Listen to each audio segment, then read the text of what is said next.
Play nothing but Dubbo's best music from the 80s to now. Daryl Braithwaite, what a great song to us. The days go by just on 22 to 8 as we get you woken up this morning on 2FM Breaky. Just in the chair with Matthew Dickerson, Dubbo Region Mayor, who's just quickly back from a trip to Sydney. Geez, you get around a little bit, don't you, Matt? Oh, I do get around a little bit. There's actually, one of the big challenges I find, Brett, this time around as Mayor compared to the last time around as Mayor, is that you've got a bigger area to cover. So it would be an unusual week that I wouldn't be in Wellington, say 2, maybe 3 times during that week. And it's not that far away, it's only 50 kilometres away, but it's another thing to fit into your day. Whereas before it was really just driving around Dubbo and then you'd go out to some of the other areas around there every now and again, and down in Sydney maybe once a week. But now you do all that plus down in Wellington. I'm not complaining about Wellington, I'm just saying it's just a fact that it's there, and it's just a bigger burden on a council or a group of councillors to try and get across all that area. One of the things that in the amalgamation which didn't make sense to me is we had 11 councillors on Dubbo City Council and you had, I think it was 9 councillors on Wellington. So combined you might have had 20 or thereabouts between the two areas, and then you amalgamated and reduced the number to 10. So it just put a bigger burden on all those councillors to try and get around and cover that whole area. Do you feel, since you brought it up, that it's a little bit more accessibility to those councillors for the Wellington residents? That must help, yeah? Well, again, when they had Wellington Council, they had great accessibility to those councillors because they had, say, 9 councillors down there in the Wellington area. So you had better accessibility then. There's 2 councillors that happen to live in Wellington, and one of them happens to be the Deputy Mayor, which is great. But again, they've only got access to 2 councillors, whereas in the past they might have had a lot more than that. So it's just basically spreads out all the councillors thinner, and I know from the Mayor's perspective, I feel bad if I can't make it to some event or make it to a function or a dinner or whatever it might be on, because you've got so many bookings that are piling up. And in the past, you had that happen occasionally because there was still double ups, that type of thing. But what I'm finding this time around is I'm getting my Deputy Mayor to do a lot more than I ever had before because there are more functions on across the combined area. I think it's a good idea that you get together and go down there as a bunch of councillors to get to know the area, since you don't live in the town. That's always thumbs up, I think, in my book. Well, we do a few things like that. We do a community leaders breakfast in Wellington, so that's a group or activity where the group of councillors combine with our state and federal members, combine there and basically just stand there and say, come and talk to us about anything. But we also do bus trips around, not just Wellington, but around different areas of the council. We put all the councillors on and say, let's go and look at, and we've done that around Wellington, for example.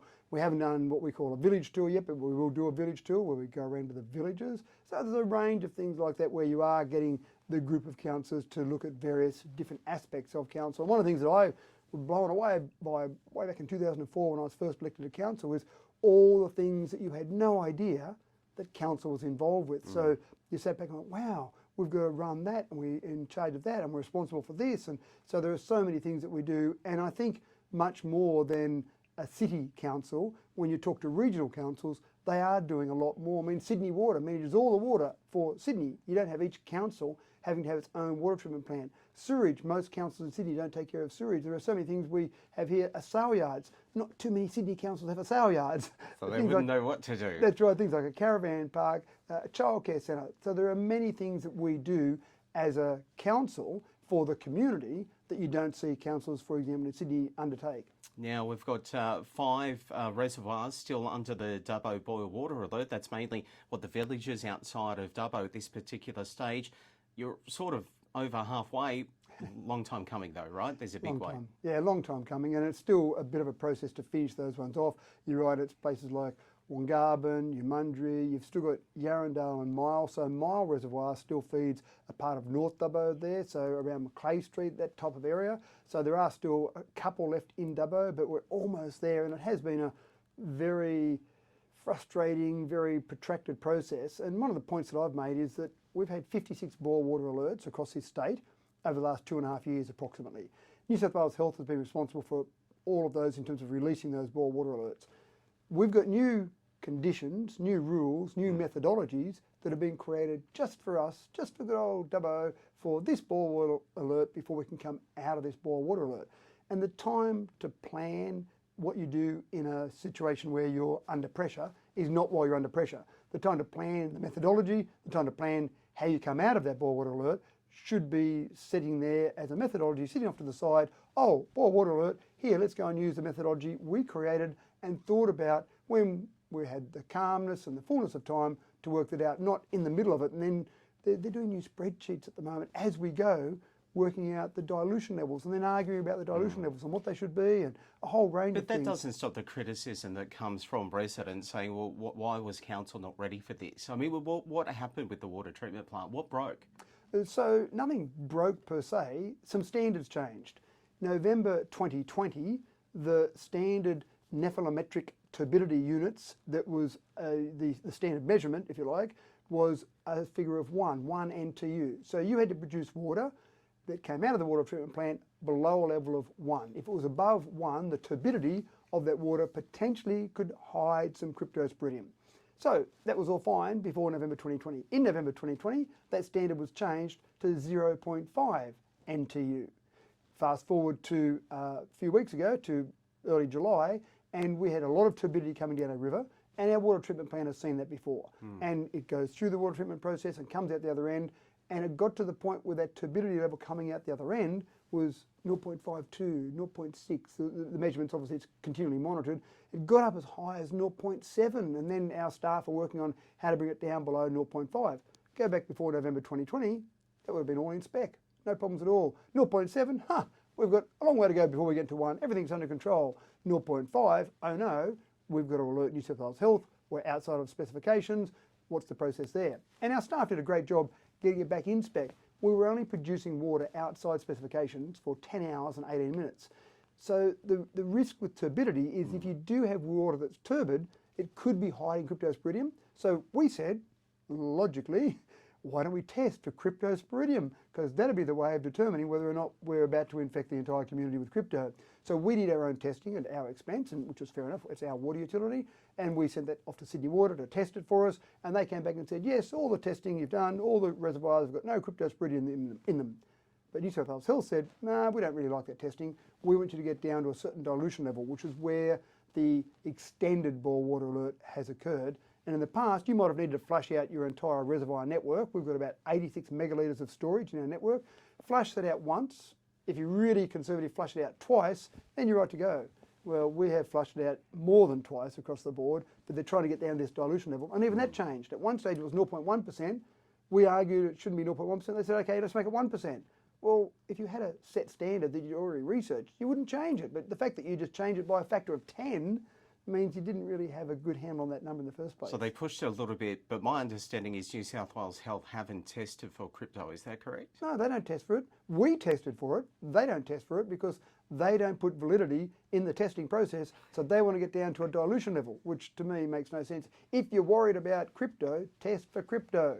Yeah, it's a little bit different, you know, as you said, in a regional area with a council that needs to run certain different things, including the water here, which is a little bit different to, I guess, how it runs in Sydney. Yeah, that's exactly right. And we have got staff that are focused on the water treatment plant. They work in the water treatment plant. That's what they do. So I've got a lot of confidence in them. And again, yes, the turbidity got up above the level that was recommended level, the 0.5. And again, this is only precautionary. There is no evidence that we've had any crypto in our water supply. So these were precautionary boil water alerts.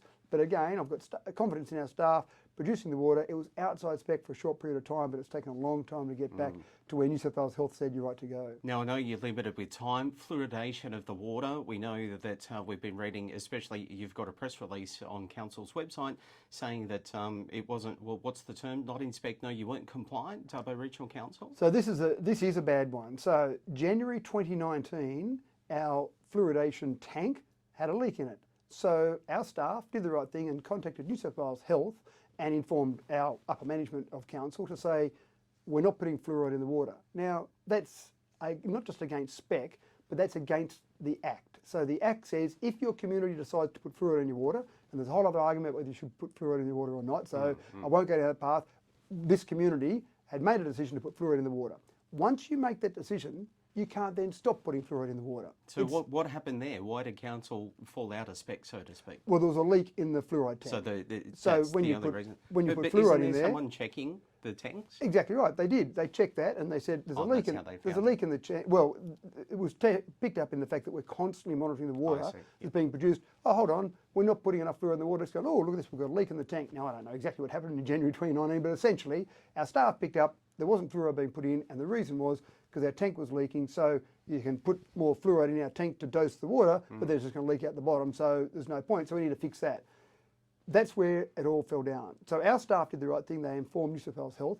They informed the upper management of staff. That would be the CEO at the time. And the CEO is ultimately responsible for these, if you like, processes. Basically making sure that they are going down the spec of keeping all of their regulations in spec. And then a process happened where there was a report come back from Public Works about what needed to happen to fix the problem. And then they just ignored it. And that's horrific, in my opinion, that if the CEO, if our current CEO had done that and just ignored it, then I think it would be a process where you'd be asking for that CEO to be dismissed, and rightly so. Now, don't get me wrong, this is not our CEO. We've got a new CEO now, so this CEO hasn't been responsible. We didn't find out about this until April this year. So it sat there for all that time. New South Wales Health had been informed, our staff had done the right things, and our staff, logically, were thinking, well, we've informed upper management, so someone's taking care of it, it's all being done. But residents weren't at risk with the non-fluoridation of the water, though. Well, residents would have an expectation that fluoride was in the water, and fluoride is important for dental health care. So for 3.5 years, the community is expecting that council was doing one thing, and they weren't. Okay. And that, to me, is a major letdown. I mean, take the boil water alert. We found that we were below spec. We informed New South Wales Health. We informed the community. So the community is fully informed what's going on. January 2019, the community didn't, well, they were not told that fluoride was not in the water. Even June 2019, when a report was done for council to say, here's what you need to do to fix the problem, even then, the community should have been informed. They should have been informed back in January, but by June they should have been informed. And here we are now in July 2022, now informing the community. Now, don't get me wrong, the CEO at the time is different now, the mayor at the time is different, the councillors at the time. So I'm not holding anyone responsible of our current management team and our current councillors, because none of those people were there when this happened. But this should have been taken care of by the previous council management structure. So what can you assure us as the current management and mayor and councillors that this won't happen again? Well, again, what we're doing straight away is telling the community. So we can't fix the problem today. We've got to go through a process to fix the problem, which will take some time and money.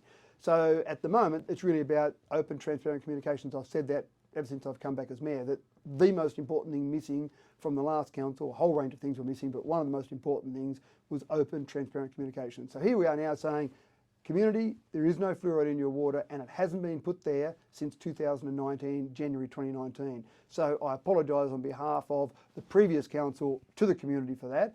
But what we've got to do now is go about fixing it, which is why we brought it into our council papers this week. We want to tell the community, we don't want to hide it somewhere. So we're actually going through our business papers and our council meeting this Thursday, and things that come to council normally are very public. You've picked up on it. Thank you for doing that. And we want to tell the community about it, because some community members might want to take action. They want to start, back in the old days, you used to give pink fluoride tablets to your kids when they were very young, when you didn't have fluoride in the water. So people might want to take that sort of action with their kids, with themselves, for example. So we're telling the community, then we're going to go through a process of fixing it, which is where this report that's going to the council meeting is identifying the steps in place. Is it hard for you, being the leader, just quickly in closing, to move forward from the dark days of council? Because clearly this is not the first incident that's happened under a former council.